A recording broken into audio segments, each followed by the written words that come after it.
ابو ذر رضی اللہ عنہ کہتے ہیں کہ میں نے حضور اقدس صلی اللہ علیہ وسلم سے درخواست کیا کہ مجھے کچھ وصیت فرمائیے۔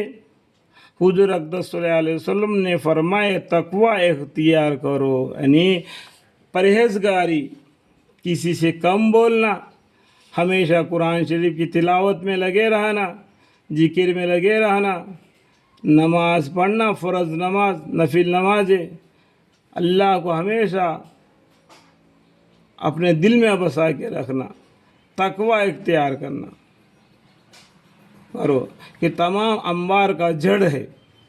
میں نے عرض کیا کہ اس کے ساتھ کچھ اور بھی ارشاد فرمائے، تو حضور اقدس صلی اللہ علیہ وسلم نے فرمایا کہ تلاوت قرآن کا اہتمام کرو، کیونکہ دنیا میں یہ نور ہے اور آخرت میں ذخیرہ ہے۔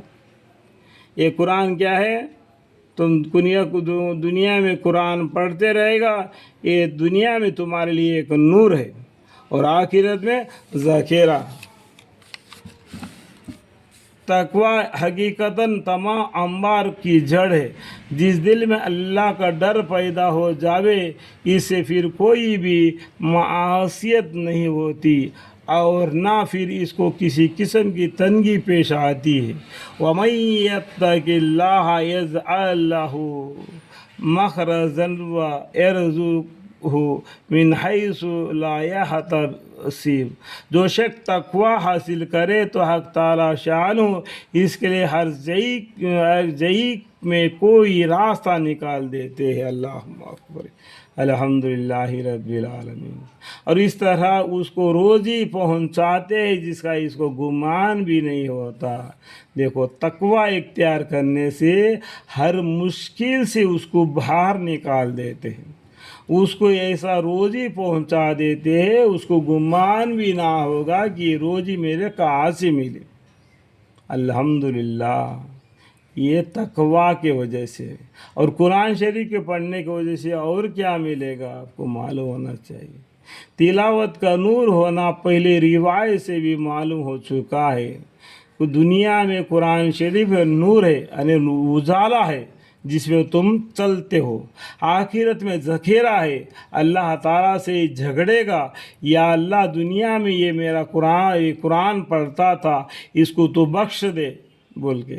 شرح احیاء میں معرفت و نعیم سے نقل رحمۃ اللہ علیہ سے نقل کیا ہے کہ حضرت عباس رضی اللہ عنہ نے حضور اقدس صلی اللہ علیہ وسلم کا ارشاد ذکر کیا کہ جن گھروں میں کلام پاک کا تلاوت کی جاتی ہے وہ مکانات آسمان والوں کے لیے ایسا چمکتے ہیں جیسا کہ زمین والوں کے لیے آسمان پر ستارے۔ جیسا رات میں چاند اور ستارے ہم کو کیسا دکھائی دیتے ہیں، اس طریقے سے اوپر والے فرشتوں کو جس گھر میں قرآن شریف کی تلاوت ہوتی ہے اس طریقے سے یہ ستاروں کے جیسا چمکتے دکھائی دیں گے زمین میں۔ یہ حدیث ترغیب وغیرہ میں اتنی ہی نقل کی گئی ہے، مختصر ہے، اصل روایت بہت طویل ہے جس کو ابن حبان رحمۃ اللہ وغیرہ سے مولا علی قاری رحمۃ اللہ نے مفصل اور سیوطی رحمۃ اللہ علیہ نے کچھ مختصر نقل کیا ہے۔ اگرچہ ہمارے رسال کے مناسب اتنا ہی جزوہ ہے جو اوپر گزر چکا ہے، مگر چونکہ پوری حدیث بہت سے ضروریات اور مفید مضامین پر مستقل ہے، اس لیے تمام حدیث کا مطلب نقل کیا جاتا ہے جو حسب ذیل ہے۔ الحمدللہ رب العالمین۔